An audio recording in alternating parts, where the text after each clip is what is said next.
Hello everyone. तो friend चलिए आज आपको मैं बीएड का फॉर्म भर के बीएड और डीएड का फॉर्म भर के दिखाऊंगा। तो वीडियो को आपको लास्ट तक देखना है। कैसे आपको इसके ऑफिशियली वेबसाइट में जाना है मैं पूरा स्टेप टू स्टेप बताऊंगा। एंड तक आपको वीडियो को देखना है। तो गूगल में सबसे पहले आपको सीजी वेपम जो है सर्च कर लेना है। सीजी वेपम का आपको स्पेशली इसका जो वेबसाइट दिया हुआ है देखिए wapam.cgstate.gov.in। आपको इसमें क्लिक करना है। तो क्लिक करने के बाद में इसका ऑफिशियली वेबसाइट जो है ओपन हो जाएगा। तो ये है इसका ऑफिशियली वेबसाइट। ओपन हो जाने के बाद में यहाँ पे आपको देखना है जो भी नोटिफिकेशन जो आता है वो यहाँ पे प्रेस रिलीज में आपको शो होते जाता है जो भी जानकारी। तो हमको जो है प्री बीएड का जो नोटिफिकेशन ऑनलाइन के संबंध में मुझे मिल चुका है। तो यहाँ से आपको ऑनलाइन एप्लीकेशन में जाना है। अब यहाँ पे देखिए बहुत सारा का जो फॉर्म हो रहा है ये ओपन होते जा रहे हैं। जैसे बी एड है, प्री बीएससी है, बीएससी नर्सिंग का फॉर्म, ये सभी चीज जो है ओपन हो चुका है। तो मैं आपको जो है वो प्री बीएड का एग्जाम का जो फॉर्म है एंट्रेंस एग्जाम उसका फॉर्म को भर के दिखाऊंगा कि कब एग्जाम होने वाला है। ये देख लेते हैं सबसे पहले। तो यहाँ पे आप देख सकते हैं कि इसका जो एग्जाम जो है 12 जून को होने वाला है 2022 रविवार के दिन। तो ये दो पालियों में होगा, बीएड और एक होता है डीएड। दो एग्जाम होगा डीएलडी, ठीक है। पहले ये डीएड के नाम से आता था, इसको चेंज करके अभी ये रखा गया है। तो यहाँ पे होता क्या है ये देख लेते हैं। साथ ही देखते हैं फ्रेंड्स इसका जो प्रारंभ डेट है वो 27 देखिए अप्रैल से प्रारंभ हो चुका है, 27 अप्रैल से। और ये कब तक चलेगा वो रहा है 22 मई तक जो है आप आवेदन को फॉर्म को फिलअप कर सकते हैं। यहाँ पे लिखा हुआ है देख लीजिए, आप 12 बजे तक आप जो है इस फॉर्म को फिलअप कर सकते हैं। अगर आपसे कोई त्रुटि हो जाता है फ्रेंड्स तो बिल्कुल आप जो है ये देखिए त्रुटि फीस जो है आपको इसको पे करना पड़ेगा। मतलब जो भी पे चार्जेस रहता है इस 23 से लेके 25 तक आपको जो है इसको पे करना पड़ता है। तो बहुत ही इजी है। आप आराम से कैसे फॉर्म को फिलअप करना है वो दिखाता हूँ स्टेप टू स्टेप। इस फॉर्म को फिलअप करना है तो देखिए ये हो गया, क्लोज कर लेते हैं। अब आपको क्या करना है प्री बीएड या डीएड का ये जो है यहाँ पे लिखा हुआ है 8 पॉइंट में सिलेबस आप यहाँ से पढ़ सकते हैं क्या क्या है। पूरा जो इंस्ट्रक्शन है वो दिया। आपको पता होगा कि छत्तीसगढ़ के जो निवासी है उन लोग के लिए कोई भी चार्जेस नहीं लगेगा। जो छत्तीसगढ़ के बाहर के अगर वो भी फॉर्म भरना चाहते हैं तो उसके लिए ये स्पेशली दिया हुआ है, उसका चार्जेस कटेगा। तो मैं हम छत्तीसगढ़ के निवासी तो यहाँ पे फॉर्म को फिलअप करके दिखाऊंगा कि क्या हमसे कोई चार्जेस ले रहा है। ऐसे ही गवर्नमेंट ने कह दिया कि इसमें कोई चार्जेस नहीं लगेगा। तो स्टेप टू स्टेप मैं फॉर्म को भर के दिखाऊंगा। आप भी जो है केयरफुली आप चाहे तो मोबाइल से भी लैंडस्केप मोड में रखिए गूगल क्रोम को और इस फॉर्म को फिलअप कर सकते हैं, कोई प्रॉब्लम नहीं है। ठीक है फ्रेंड्स, तो वेट करते हैं थोड़ा सा।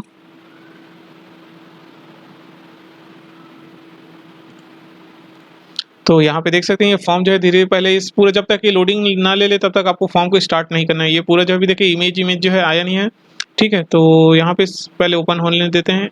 आप छत्तीसगढ़ की क्या निवासी हैं पूछ रहा है, तो जो है यस करेंगे। उसके बाद में आप किस चीज़ के लिए अप्लाई करना चाहते हैं, अगर बीएड डीएल दोनों के लिए अप्लाई करना चाहते हैं तो आप बिल्कुल दोनों के लिए कर सकते हैं। देखिए सभी चीज़ आ गया। तो मैं सिर्फ प्री बीएड का करके दिखाता हूँ, आप चाहे तो डीएड का भी कर सकते हैं। सेम होता है, सेम इंस्ट्रक्शन भरना रहता है, कोई अलग नहीं है। तो मैं प्री बीएड का भर लेता हूँ। आपको कोई चार्जेस तो देना नहीं है, आप बिल्कुल दे सकते हैं। 2 पालियों में एग्जाम होगा। ये जो प्री बीएड होता है वो आफ्टर ग्रेजुएशन के बाद में होता है। जो ग्रेजुएशन कर लिए हैं वो देते हैं। और ये जो डीएल होता है वो 12 के बाद में होता है। अगर कोई 12 पास जस्ट हुआ है अगर वो देना चाहता है तो बिल्कुल ये एग्जाम ये दे सकते हैं, ठीक है। बीएड नहीं दे सकता अगर जिसका ग्रेजुएशन नहीं हुआ है। तो चलिए मैं यहाँ पे प्री बीएड करता हूँ और सबसे पहले यहाँ पे मैं फोटो जो है अपलोड करता हूँ। और फोटो को मैं लास्ट में करूँगा। यहाँ पे इंस्ट्रक्शन जो जो दिया है उसके बारे में मैं फिल करते जाता हूँ। तो सबसे पहले क्या करना है, आपका जो 10th के मार्कशीट में जैसा नाम दिया हुआ है उसको यहाँ पे फिल करना है स्टेप टू स्टेप। तो आपको मैं यहाँ पे फिल करके दिखाता हूँ। और आपका फादर नेम जो भी है आप जो है अपने हिसाब से फिल कर लीजिए। जो मार्कशीट में लिखा है सिर्फ वही फिल करना है और मदर नेम फिल कर देना है, ठीक है। जो 10th के मार्कशीट ओपन करेंगे उसमें आप जो स्टेप टू स्टेप जैसे लिखा है उसको फिल करना है। उसके बाद यहाँ पे आपका डेट ऑफ बर्थ क्या है वो पूछ रहा है, वो फिल कर लेते हैं।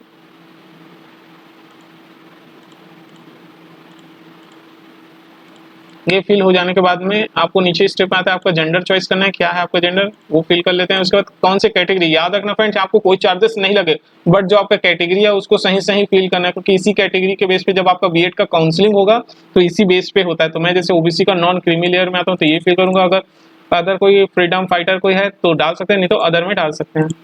आपका डिसेबिलिटी है क्या पूछा है तो नो। और देखिए यहाँ पे लिखा फीस कोई भी चार्जेस नहीं लगेगा। आधार कार्ड आपका ऑप्शनल है, डालना चाहे तो डालिए नहीं तो रहने दीजिए।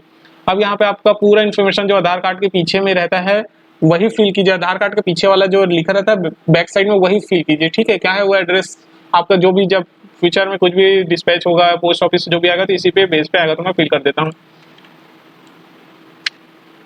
मैंने फिल पहले फॉर्म भरा हुआ है तो जो है पूरी जानकारी जो है आते जा रहे हैं। आपका जो पोस्ट ऑफिस है वो पूरा फिल कर दिए। उसके बाद कौन सी स्टेट, छत्तीसगढ़, छत्तीसगढ़ के कौन से जिले, तो मैं जैसे राजनांदगांव से हूँ तो वो फिल कर दिया। उसके बाद यहाँ पे पिन कोड फिल कर देना है, ठीक है। उसके बाद में आप शहरी हैं ग्रामीण है ये पूछ रहा है, तो मैं शहरी का डाल देता हूँ। आपके बाद यहाँ पे आपको मोबाइल नंबर डालना है, ठीक है। मोबाइल नंबर डाल देते हैं। मोबाइल नंबर डाले, उसके बाद में आपका जो ईमेल आईडी है उसको स्मॉल लेटर में सही सही फिल कीजिए, क्योंकि इसी में नोटिफिकेशन जब आप फॉर्म करेंगे ना, बहुत लोग कमेंट करते हैं कि हमारा नोटिफिकेशन जो हमने फॉर्म किया उसका इन्फॉर्मेशन जो है अकाउंट में ईमेल में नहीं आया, तो यहीं पे गलती होता है। अगर आप केयरफुली फिल नहीं करेंगे, एक बार 10 बार चेक कर लीजिए आपका एक एक चीज स्पेलिंग सही है नहीं, ईमेल आईडी, ठीक है, ईमेल एड्रेस, तभी इसका इन्फॉर्मेशन आता है। आप मोबाइल नंबर भी चेक कर लीजिए, आपको मोबाइल में भी इन्फॉर्मेशन आता है कि आपका फॉर्म जो है सबमिट हो गया। एग्जाम सिटी चॉइस करना है, देखिए सभी 28 जिलों में होगा, तो मैं राजनांदगांव जिला डाल देता हूँ अपने जिले में, और यहाँ पे आई एग्री करूंगा। और जो कैप्चा कोड लिखा हुआ है, जैसे यहाँ पे कोड लिखा है स्मॉल में लिखा है तो उसको स्मॉल में लिखना है। ये सब चीज हो जाने के बाद में एक बार आपको ऊपर चेक कर लेना है कि आपने जो जो इन्फॉर्मेशन फिल किया वो सही है नहीं। तो मैं यहाँ पे फोटो अपलोड कर लेता हूँ। तो यहाँ पे आपको फोटो अपलोड हो गया। अब यही सेम जो है सिग्नेचर को अपलोड करना है, ठीक है। जब आपका फोटो अपलोड हो जाए सक्सेसफुली, उसके बाद में आपको एक बार चेक कर लेना है जो इन्फॉर्मेशन आपने फिल किया वो सही है नहीं है। फ्रेंड्स, मैं हाइड इसलिए क्यों, क्योंकि मेरा इन्फॉर्मेशन जो है अपना जो बेसिक इन्फॉर्मेशन मैं हर चीज शेयर नहीं कर सकता, इसलिए मैं हाइड कर देता हूँ, ठीक है। तो यहाँ पे आपको केयरफुली चेक कर लेना है सही है नहीं। उसके बाद में हो जाने के बाद में यहाँ पे सबमिट करना है। आपको एक बार बोल रहा है कृपया ध्यान दें कि एक बार उपलब्ध कराई गई जानकारी बाद में संशोधित नहीं की जाती, इसके लिए आपको फिर से आवेदन करना होगा। तो बाद में जो है मॉडिफाई होता है बट उसका चार्जेस देना पड़ता है। तो यहाँ पे एक बार चेक कर लीजिए सही है नहीं। तो मैं यहाँ पे फिल करके आगे बढ़ता हूँ। उसके बाद क्या दिखाता है आपको दिखाता हूँ, वेट करते हैं। आपका जो नेट सर्वर सही होना चाहिए, क्या आता है अगर सर्वर सही नहीं रहता तो गलती हो जाता है और एरर मार देता है।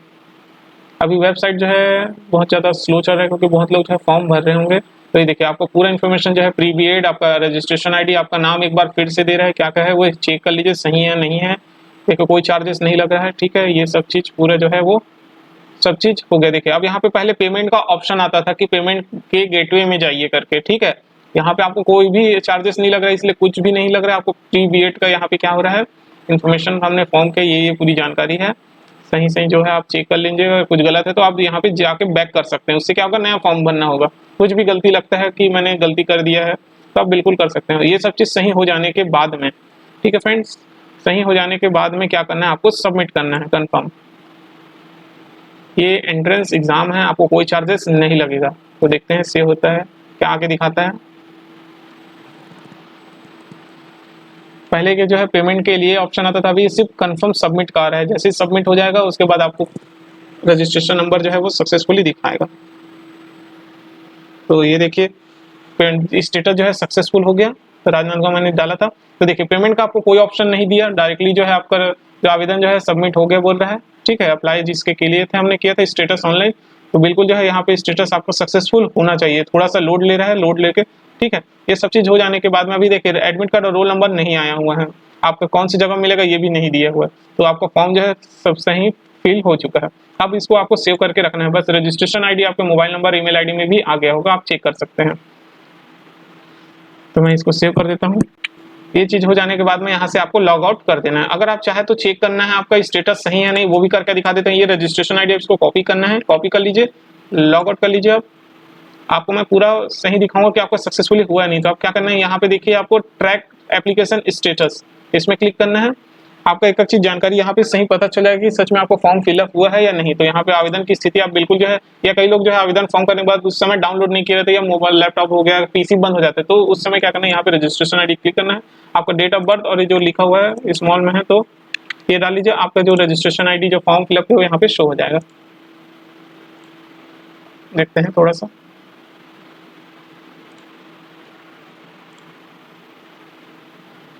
आपका रजिस्ट्रेशन आईडी सबसे इंपॉर्टेंट है। ये देखिए मेरा फॉर्म जो है, जो फॉर्म के जैसे जैसे जो इन्फॉर्मेशन फिल किया था वो सब चीज आ गया है। तो छत्तीसगढ़ के जो यहाँ के मूल निवासी उन लोग के लिए फायदा है कि आप जो है बिल्कुल जो है फ्री में फॉर्म को भर सकते हैं, कोई चार्जेस आपके लिए नहीं ले रहे हैं, ठीक है। केयरफुली फॉर्म को फिलअप कीजिए। वीडियो अच्छा लगे तो सब्सक्राइब जरूर कीजिए चैनल को।